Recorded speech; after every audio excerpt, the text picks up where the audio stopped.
알죠? 위로 올리면 와 완전 좋네. 이게 뭐가 좋습니까?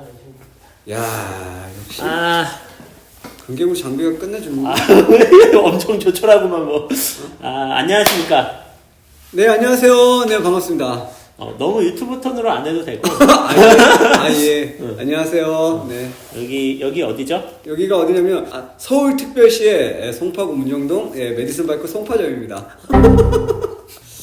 오늘은 제가 여기에 겸사겸사 이제 메디슨 바이크에 왔는데 네. 우리 이정민 대표님 모시고 사실은 저희 친구거든요. 굉장히 오래된.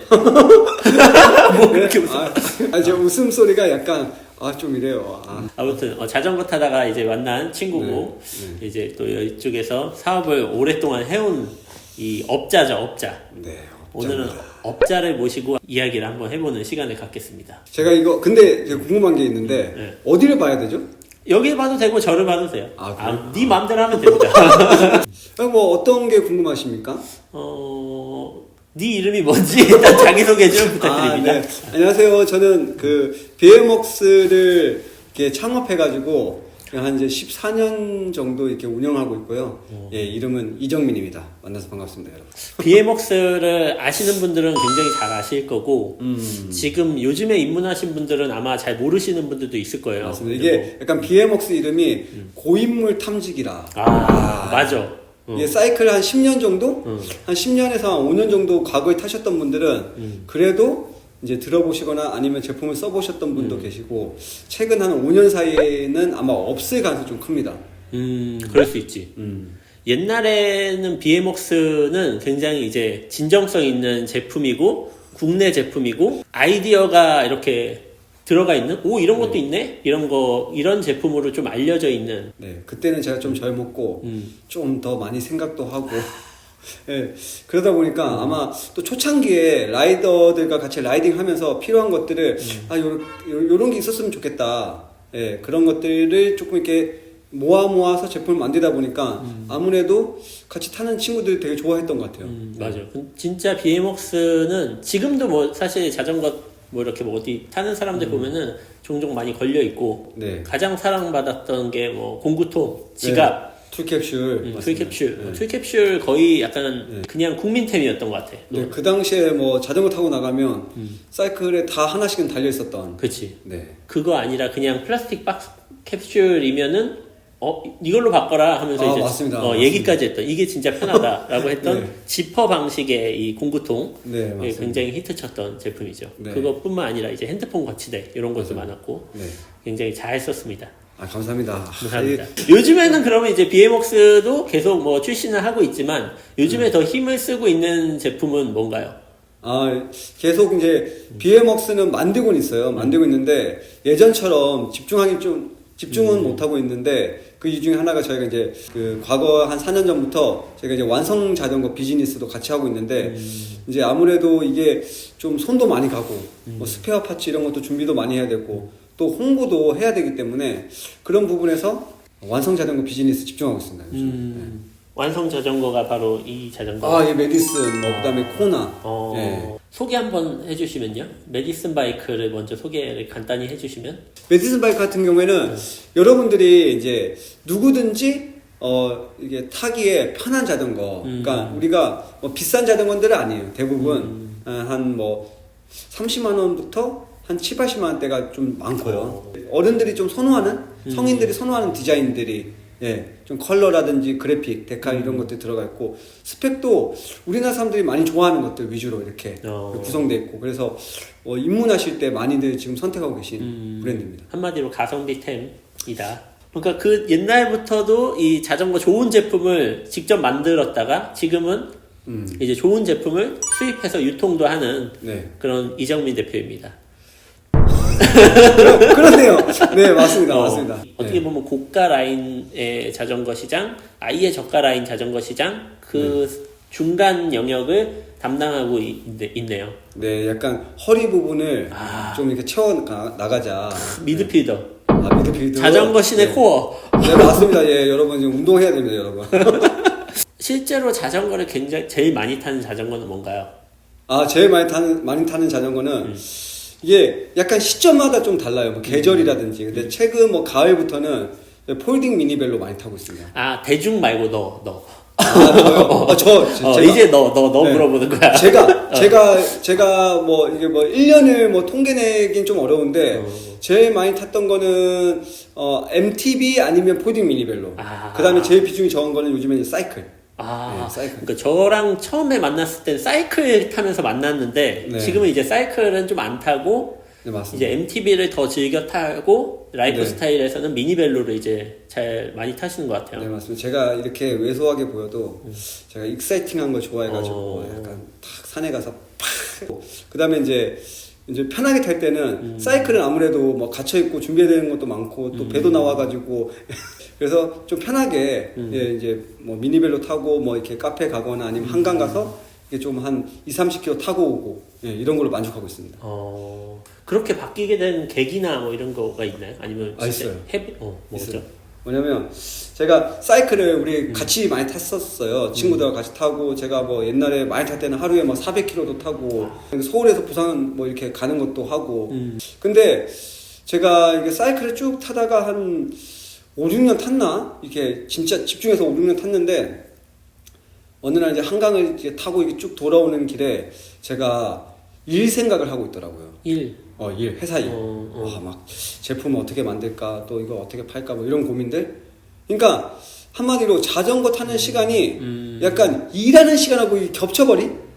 예, 이렇게 되면서 내가 지금 뭘 하고 있는 건가? 자전거를 타고 있는 건가? 일을 하고 있는 건가? 근데 이게 왜냐면 사이클을 막 침 흘리면서 경쟁하듯이 타지 않으면 나도 모르게 뭔가 또 생각을 하게 돼요. 명상이지. 명상. 그렇죠. 자전거 타면 명상이 되는데 근데 그게 좀 이렇게 약간 마음을 비우는 게 아니라 또 뭔가 계속 이렇게 이 생각하게 되고 뭐 또 집에 들어가서 또 아내한테 또 뭐라고 말해야 되나 이러니까 또 아내도 실제로 싫어했어요. 왜냐면 사이클 타면 뭐 1시간 2시간만 타는 게 아니라 뭐 4시간 5시간 어떤 날은 뭐 새벽에 나가가지고 밤늦게 들어오고 이러니까 그러다가 사이클을 거의 접다시피 했는데 그때 나타난 게 바로 MTB. 그래서 MTB를 타니까 어떻던가요? MTB를 타면서 딴 생각을 하면 죽는다. 죽는다. 네. 그래서 이 MTB가 제가 느꼈을 때 뭐 이렇게 약간 짜릿짜릿한 것도 있는데 딴 생각 절대 할 수 없습니다. 이게 딴 생각을 할 수 있을 정도의 어떤 실력이다 이러면 뭐 제가 볼 때는 뭐 UCI 뭐 약간 챔피언 정도 돼야지 다운힐 챔피언 정도 돼야지 그 사람들도 안 할 거예요 아마. 왜냐면 그 사람도 그 사람 나는데 또 생명 걸고 타는 거기 때문에 순간순간 뭐 피해야 되는 뭐 이런 맞습니다. 장애물이 엄청 많고 그러니까 네, 그래서 그런 점에서 이제 이 몰입도가 너무 이제 이게 한 제가 느낄 때는 사이클 한 10배 정도 네, 집중력 요하는데 탈 때마다 약간 새롭고 또 이제 실력도 좀 늘어가는 또 재미도 있었고요. 그다음에 이제 가장 좀 좋았던 거는 사이클은 아무래도 우리가 이제 자전거 도로 타는데 공도를 타게 되면 차랑 같이 이렇게 좀 부딪히는 부분들이 있어요. 운전자들이랑. 근데 어쨌든 뭐 MTB는 산에 가면 좀 경우에 따라서는 사람들하고 부딪히기도 하는데 그래서 자연 속에서 탈 수 있다는 게 좀 좋았죠. 그 MTB가 그런 장점이 있구나.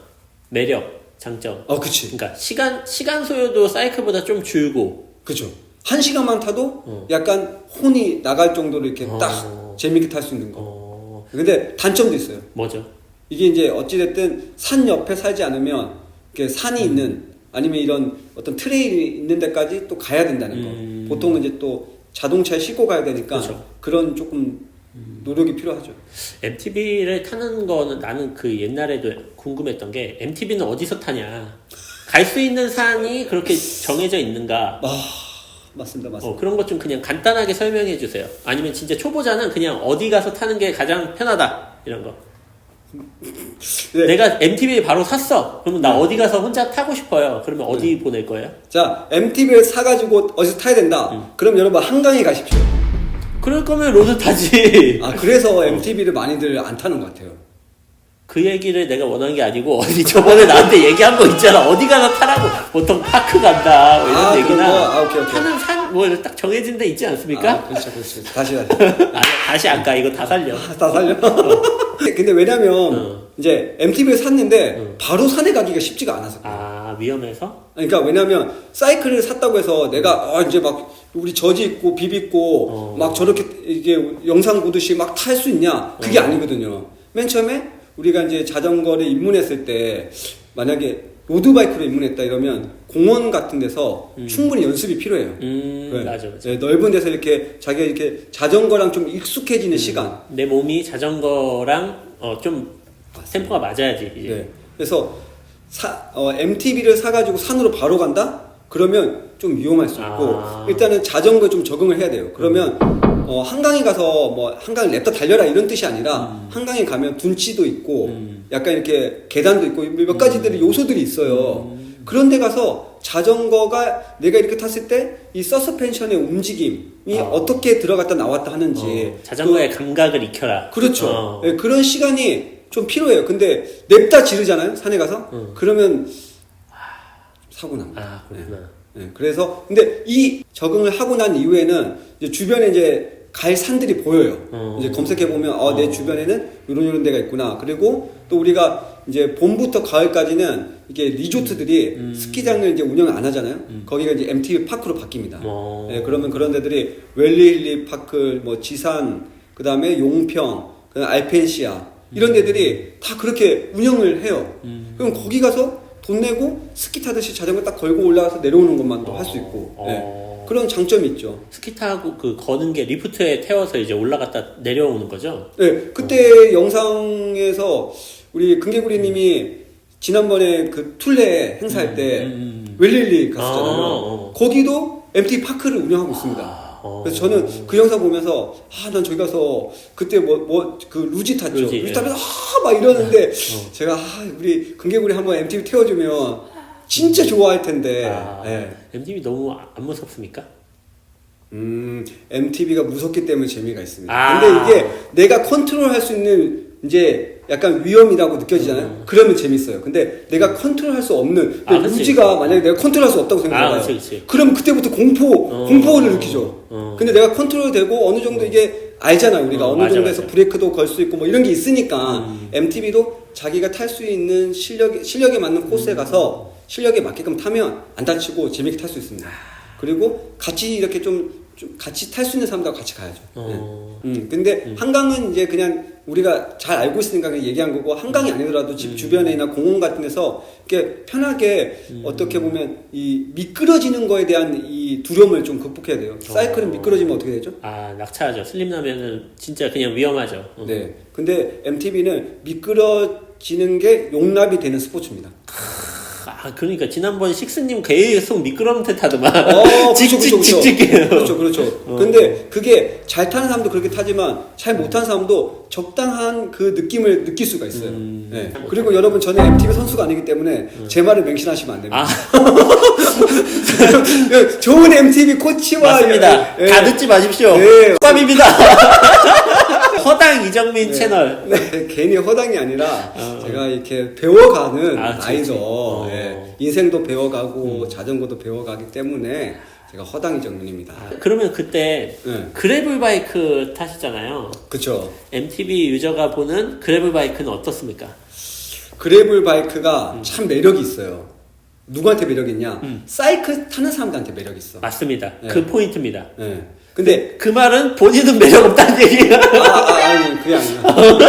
그게 아니라 저는 사이클도 타기 때문에 약간 중간 지점을 이제 알고 있죠. 알고 있으니까 이렇게 타면 재밌겠다라는 생각이 있는데 이제 MTB가 있는 사람들은